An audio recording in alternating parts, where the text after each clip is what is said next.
साथियों नमस्कार, बहुत-बहुत स्वागत है आप सभी का आंसर राइटिंग की सीरीज़ में और मैं शैलेंद्र यादव लेकर के आया हूँ। आज वो क्वेश्चंस जो परीक्षा में सबसे ज़्यादा पूछे जाते हैं। पिछली क्लास में हमने क्या पढ़ा था? पिछली क्लास में हमने अर्थव्यवस्था का महत्व पढ़ा था, अर्थव्यवस्था के प्रकार पढ़े थे, है ना? ये सारे टॉपिक हमने लास्ट क्लास में कवर कराए थे। तो उसके आगे की चीज़ हम पढ़ेंगे। तो पिछली क्लास में जो पढ़ा था, उसको मैं दिखा देना चाहता हूँ। ये सारी चीज़ें हमने लास्ट क्लास में पढ़ी थी, इन क्वेश्चंस को हमने हल किया था। इसका अंग्रेजी वर्जन मैंने बना के रखा हुआ है, तो आप ये अंग्रेजी वर्जन भी देख सकते हैं। अंग्रेजी में किस तरह से इसको लिखना है, वो भी मैंने आपको प्रोवाइड किया है।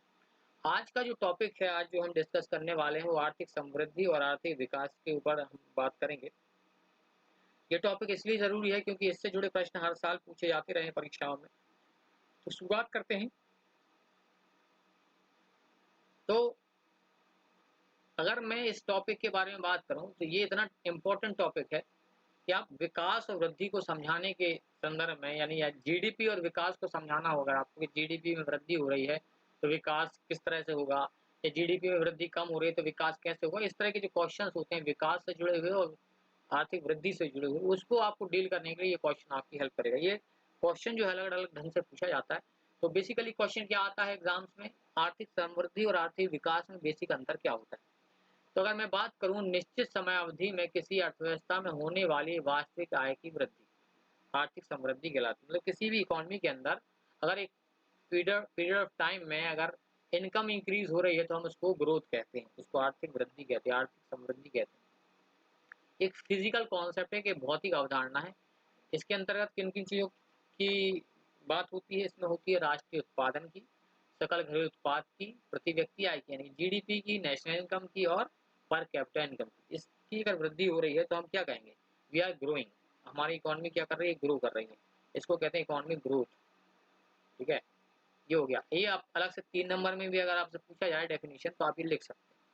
अगर मैं आर्थिक विकास की बात करूँ तो आर्थिक विकास की धारणा आर्थिक समृद्धि की धारणा से अधिक व्यापक मतलब ब्रॉड है, इससे भी बड़ी मानी जाती है। विकास वृद्धि से बड़ा है, ये कहने का तात्पर्य है। ये पॉइंट आपको याद रखना है कि आर्थिक विकास इज़ मोर इम्पोर्टेंट देन, है ना? ये चीज़ आपको याद रखनी है, आर्थिक विकास ज़्यादा महत्वपूर्ण है आर्थिक समृद्धि से। तो आर्थिक समृद्धि उत्पादन की वृद्धि से संबंधित है, यानी कि उत्पादन होगा, उसमें वृद्धि होगी, तो हम उसको आर्थिक समृद्धि या इकोनॉमिक ग्रोथ कहेंगे।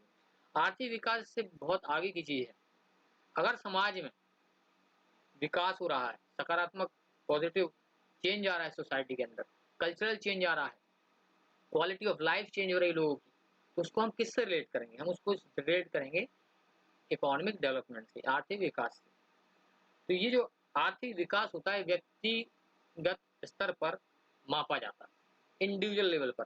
मेरे अंदर कोई चेंज आ रहा है तो मैं उसको आर्थिक विकास से मापूँगा। तो इसमें प्रति व्यक्ति आय तो ठीक है, इंसान की आय तो हम देखते ही देखते हैं, साथ में उसके जीवन में गुणवत्ता आई कि नहीं आई। कई लोग कहते हैं कि मेरी लाइफ में मैंने पैसा बहुत कमाया लेकिन मेरे मन को शांति नहीं है। तो वो ऐसा क्यों कह रहे हैं? क्योंकि उनके जीवन में गुणवत्ता नहीं है। उन्होंने आय तो अर्न की, आय कमाना ग्रोथ, उसकी ग्रोथ दर्शाता है।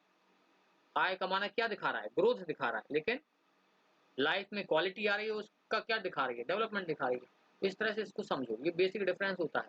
प्रति व्यक्ति आय के साथ-साथ अगर उसके जीवन में गुणवत्ता आती है, क्वालिटी ऑफ लिविंग है, तो उसको हम विकास कहेंगे। इसकी माप करने के लिए हम 4 चीज़ें देखते हैं, आर्थिक, राजनीतिक, सामाजिक संस्थाओं के रूप में शिक्षा, साक्षरता दर, जीवन प्रत्याशा, पोषण का स्तर, स्वास्थ्य सेवाओं के प्रति क्या रवैया है ना? टिकाऊ है कि नहीं? इन चीज़ों पर लोगों की पहुँच है कि नहीं? ये सारी चीज़ें आर्थिक विकास में मापी जाती हैं, ठीक है? तो ये क्या होता है? संख्यात्मक होता है, परिमाणात्मक या संख्यात्मक। आर्थिक वृद्धि कैसी होती है? संख्या के रूप में आपको दिखेगी। 1 हो रही, 1, 2, 3, 4 इस तरह से ये दिखेगी। लेकिन आर्थिक विकास क्या होता है? 1, 2, 3, 4 तो है ही, वृद्धि तो हो ही रही संख्यात्मक। साथ-साथ क्वालिटी भी आ रही है, क्वांटिटी प्लस क्वालिटी का कॉम्बिनेशन होता है। क्वांटिटी प्लस क्वालिटी का कॉम्बिनेशन होता है आर्थिक विकास। ये केवल क्वांटिटी का कॉम्बिनेशन होता है। वृद्धि क्या होती है? केवल और केवल क्वांटिटी का कॉन्सेप्ट होता है। अब इसको कैलकुलेट कैसे करते हैं? तो ये भी एग्ज़ाम में पूछा जाता है कि how to calculate economic development. ये 3 नंबर में भी आ सकता है और 6 नंबर में भी आ सकता है, ठीक है? 3 नंबर में आए तो आपको बेसिक चीज़ें बता के खत्म कर देना है और 6 नंबर में आए तो थोड़ा-सा डेफिनिशन के साथ स्टार्ट करके इसको अपने ढंग से लिखना, ठीक है? तो विभिन्न देशों के आर्थिक विकास की तुलनात्मक स्थिति ज्ञात करने के लिए हम 5 दृष्टिकोण अपनाते हैं। We adopt 5 type of approaches, ठीक है, 5 तरह की हम अप्रोच लेते हैं। ये बहुत इंपॉर्टेंट है, ये भी एग्जाम में आता है कि विकास को कैसे मापा जाएगा। सरकार कहती है ना हमने विकास किया, हमने डेवलपमेंट किया, तो मापने का तरीका क्या है? तो ये 5 तरीके हम अपनाते हैं। पहली चीज क्या है? आधारभूत आवश्यक प्रत्यागम, बेसिक नीड अप्रोच। ये कॉन्सेप्ट किसने दिया था? 1970 में दिया था विश्व बैंक ने, ठीक है। ये कॉन्सेप्ट किसने दिया था? वर्ल्ड बैंक ने दिया था। ये अप्रोच बहुत इंपॉर्टेंट है एग्जामिनेशन पॉइंट ऑफ व्यू से। दूसरा अप्रोच क्या आया था? जीवन की भौतिक गुणवत्ता निर्देशांक, basic quality of life index. ये एक तरीका है डेवलपमेंट को कैलकुलेट करने का। इसमें क्या किया जाता है? Life quality of life check की जाती है लोगों की, ठीक है। तो जॉन टिनवर्जन और मॉरिस डी मॉरिश ने ये कॉन्सेप्ट दिया था डेवलपमेंट को कैलकुलेट करने का, ठीक है। इसमें उन्होंने क्या-क्या चीज़ें इंक्लूड की थी? लाइफ एक्सपेक्टेंसी, बाल मृत्यु दर और साक्षरता। इस पैरामीटर के आधार पर उन्होंने कहा कि आर्थिक विकास जो है इस आधार पर मापा जाएगा, ठीक है।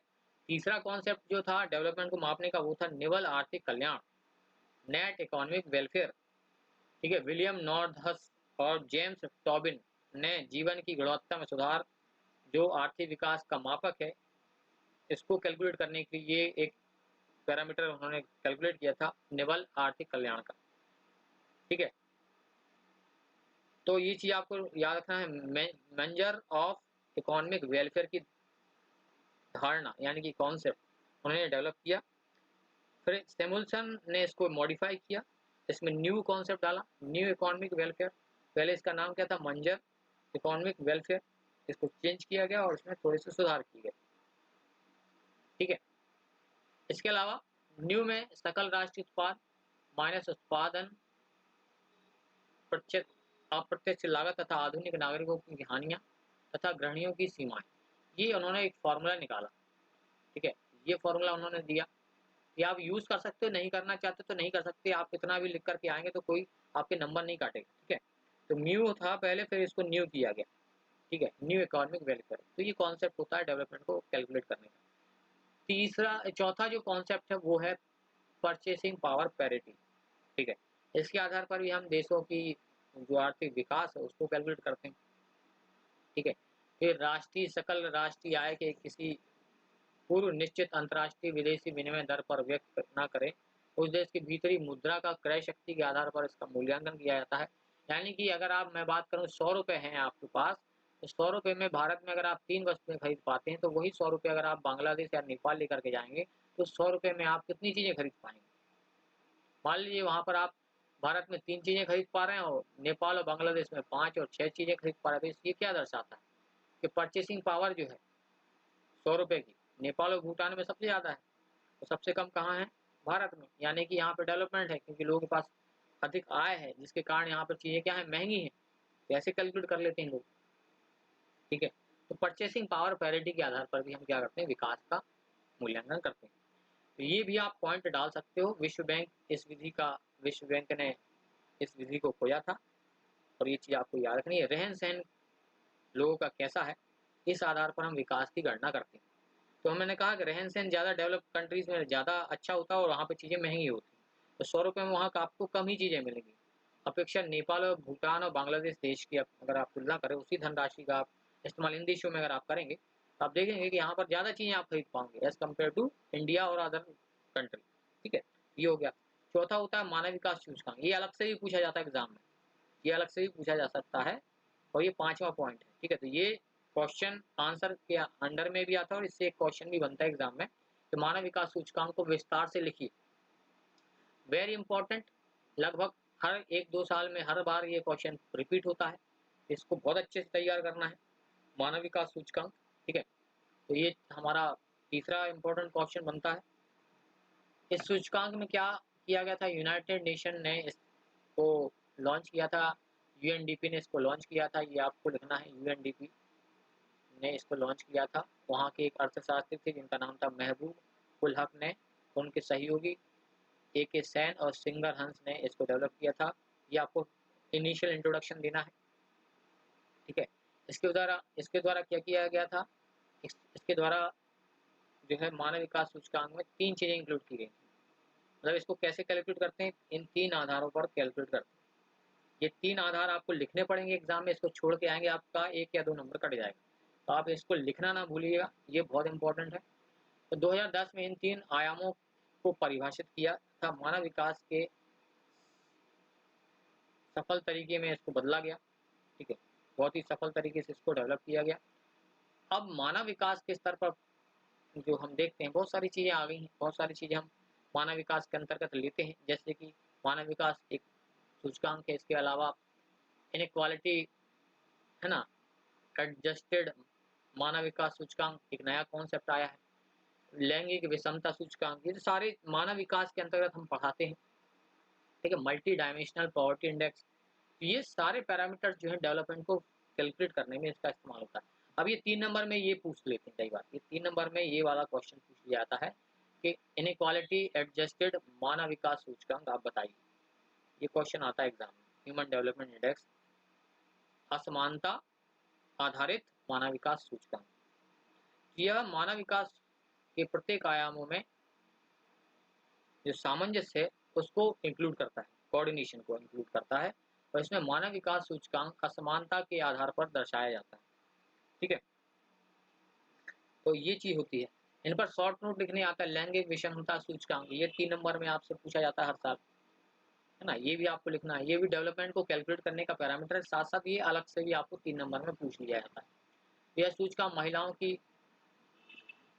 जो स्थिति है उसको दर्शाता है, इसमें प्रजनन, स्वास्थ्य, सशक्तिकरण, श्रम बाजार जैसी चीज़ों को शामिल किया जाता है कि भाई अब मार्केट में उनको कितना रोजगार मिल रहा है, ठीक है, पुरुषों और महिलाओं के बीच कितनी विषमता है, कितना डिफरेंस है, वो इसमें कैलकुलेट किया जाता है, ठीक है, ये चीज़ हो गई। और इसको मापने के लिए क्या करते हैं, हम 0 से 1 तक का पूरा डिजिटल पैरामीटर लेते हैं। 0 क्या दिखाता है कि ये पूर्ण समानता दिखाता है, और 1 क्या दिखाता है, पूर्ण विषमता दिखाता है, मतलब महिलाओं के साथ बहुत ज़्यादा भेदभाव होता है। अगर एक अंक प्राप्त होता है अगर इस कैटेगरी में आप, तो यहाँ पर महिलाओं की बहुत बुरी स्थिति है। 0 दिखाने का मतलब है यहाँ पर महिलाओं और पुरुषों में कोई भी भेदभाव नहीं है, ठीक है, ये चीज़ हो गई। मातृ मृत्यु दर कितनी है, वयस्क कितनी है महिलाएं, ठीक है, सेकेंडरी हायर सेकेंडरी तक कितनी एजुकेशन उनको मिल पा रही है, लेबर फोर्स, इसके आधार पर पार्टिसिपेशन रेट क्या है उनका, ये इसके पैरामीटर है इसको कैलकुलेट करने का। इसके अलावा एक और पैरामीटर आता है बहुआयामी निर्धनता सूचकांक का। तो मल्टी डायमेंशनल पॉवर्टी इंडेक्स बहुत इंपॉर्टेंट टॉपिक है, ये भी अलग से पूछ लिया जाता है एग्जाम में, 3 से 6 नंबर में ये अक्सर पूछा गया है एग्जाम में, पिछले कई सालों के पेपर आप उठाकर देख लीजिए, मल्टी डायमेंशनल पॉवर्टी इंडेक्स पूछा जाता है, ठीक है। यह सूचकांक व्यक्तिगत स्तर पर स्वास्थ्य, शिक्षा, जीवन स्तर में क्या सुधार हुआ है उसको पहचानने में मदद करता है। जनसंख्या के उस हिस्से का ये रिप्रेजेंटेशन करता है जो बहुत गरीब है, मल्टी डायमेंशनल के शिकार है, मल्टी डायमेंशनल पॉवर्टी के शिकार है, मतलब बेचारे शिक्षा, स्वास्थ्य और जीवन स्तर सुधारने में असमर्थ हैं। ऐसे व्यक्ति जो शिक्षा के लिए खर्च नहीं कर पा रहे हैं, स्वास्थ्य पर खर्च नहीं कर पा रहे हैं, जीवन स्तर सुधारने में असमर्थ हैं, ऐसे लोगों को हम मल्टी डायमेंशनल पॉवर्टी इंडेक्स के अंदर रखते हैं, बहुआयामी, मतलब कई स्तर पर गरीब हैं। तो शिक्षा संबंधी अगर मैं बात करूँ तो 5 साल की स्कूली शिक्षा से वंचित लोग इसमें आएंगे, है ना, तो स्कूल जाने योग्य बच्चों को स्कूल ना भेजना, स्वास्थ्य संबंधी कुपोषण है, शिशु मृत्यु दर ज़्यादा है ना, जीवन स्तर की अगर मैं बात करूँ तो बिजली नहीं है घर पर, साफ पानी नहीं है, स्वच्छता नहीं है घर पर, है, प्रदूषण वाला ईंधन है, यानी कंडे या कोयले का इस्तेमाल होता है खाना पकाने के लिए, है, कार, 4 4 व्हीलर गाड़ी नहीं है ना, तो ये क्या है, ये पैरामीटर है मल्टी डायमेंशनल गरीबी के मापने के। तो मानव विकास की अधिकतम मान हमें क्या रखना है, ज़्यादा से ज़्यादा न्यूनतम रखना है 0। तो मानव विकास 1 अगर आ रहा है, इसकी वैल्यू अगर 1 आ रही है तो आप मानव विकास के सर्वोच्चतम स्तर पर हैं, 0 आ रही है तो आपका मानव विकास बहुत खराब है, आपके लोग परेशान हैं आपसे। तो अधिकतम मानव विकास की स्थिति को ये दर्शाता है, ठीक है। अब मैं बात करूँगा एक अलग ढंग से विकास को परिभाषित करने वाली परिभाषा की, ये भी 6 से 15 नंबर के क्वेश्चंस में ये क्वेश्चन पूछा जाता है, कई बार 3 नंबर में इसकी मात्र डेफिनेशन पूछ ली जाती है। सतत विकास, टिकाऊ विकास जिसे हम कहते हैं, बहुत इंपॉर्टेंट कॉन्सेप्ट है, बहुत इंपॉर्टेंट क्वेश्चन भी है। सतत विकास का जो कॉन्सेप्ट है 1987 में आया, शॉर्ट नोट लिखने आएगा इस पे, पर्यावरण और विकास के साथ जुड़ा हुआ है ये, है ना, और विश्व आयोग की रिपोर्ट के अनुसार इसको परिभाषित किया गया था। इन्होंने एक रिपोर्ट जारी की थी, आवर कॉमन फ्यूचर, हमारा सम्मिलित भविष्य, जिसे हम हिंदी में कह सकते हैं। उस रिपोर्ट में बताया गया था कि देश को, दुनिया को सतत विकास की ज़रूरत है। जो विकास आज की आवश्यकताएँ पूरी करे और आने वाली पीढ़ियों की आवश्यकताएँ पूरी करने में सक्षम हो, उसे हम टिकाऊ विकास कहते हैं। 1992 के रियो डी जनेरियो के पृथ्वी सम्मेलन में जहाँ इसके महत्व को स्वीकार किया गया, ये सम्मेलन हुआ था, इसमें कहा था कि हम सस्टेनेबल डेवलपमेंट को एक्सेप्ट करते हैं। वहीं 2002 में सतत विकास पर आयोजित विश्व सम्मेलन में इसे जोड़ा गया। प्लान ऑफ मेंटेनेंस के आधार पर इसको लॉन्च किया गया। फिर दिल्ली उद्घोषणा आई 2002 में, इसमें हमने इसको अडॉप्ट किया। कुल मिलाकर के ये पॉइंट आपको इसमें लिखने हैं कि जो आज की आवश्यकताएं पूरी करे और जो भविष्य की आवश्यकताएं पूरी करे, उस तरह के विकास को हम सतत विकास कहते हैं। ठीक है, तो ये परिभाषा में इसको आपको लिख के आना है। प्राकृतिक संसाधनों का सही इस्तेमाल करके हम ये काम कर सकते हैं। गरीबी उन्मूलन, कोऑर्डिनेशन करना, मानव स्वास्थ्य, प्राकृतिक संसाधनों का, पारिस्थितिक तंत्र का यानी कि इकोसिस्टम को मेंटेन करना, उस पर ध्यान देना, उसको नुकसान नहीं पहुंचाना, ये सतत विकास के अंतर्गत आता है। ये कब होगा? जब लोगों की भागीदारी होगी। जैसे स्वच्छ भारत अभियान में लोगों ने अपनी भागीदारी सुनिश्चित की। न्यायालय इसमें काम करे, जैसे एनजीटी है हमारे देश का, वो इस तरह की चीज़ों को करने में आगे आ सकता है। न्यायालय के माध्यम से हम सतत विकास की अवधारणा पर काम कर सकते हैं। ये पॉइंट आपको लिखना है। सुशासन का इसमें बहुत बहुत महत्वपूर्ण रोल रहता है ना? मानव संसाधन के साथ-साथ सामाजिक, आर्थिक, पर्यावरणीय तथ्यों को इसमें मिला कर के देखा जाता है। तो इस प्रकार से हम क्या करते हैं? मानव विकास की बात करते हैं, सतत विकास की बात करते हैं। तो ये आज हमने विकास के जो कॉन्सेप्ट पढ़े, ये अक्सर एग्जाम में, पिछली परीक्षा में पूछे गए हैं। यूनिट 1 से रिलेटेड है। इसको आप बहुत अच्छे से तैयार करना। ये इंग्लिश में भी मैंने तैयार किया है, तो इंग्लिश मीडियम वाले इसको आप यहाँ से पढ़ लीजिएगा। मैंने बाकी सारी चीज़ें समझा दी हैं। आपको केवल यहाँ से नोट्स बनाने हैं अपने, है ना? यहाँ से आपको पॉइंट्स लिखने हैं। अगली क्लास में हम व्यष्टि अर्थव्यवस्था के बारे में पढ़ेंगे। Thanks for watching. Have a nice day.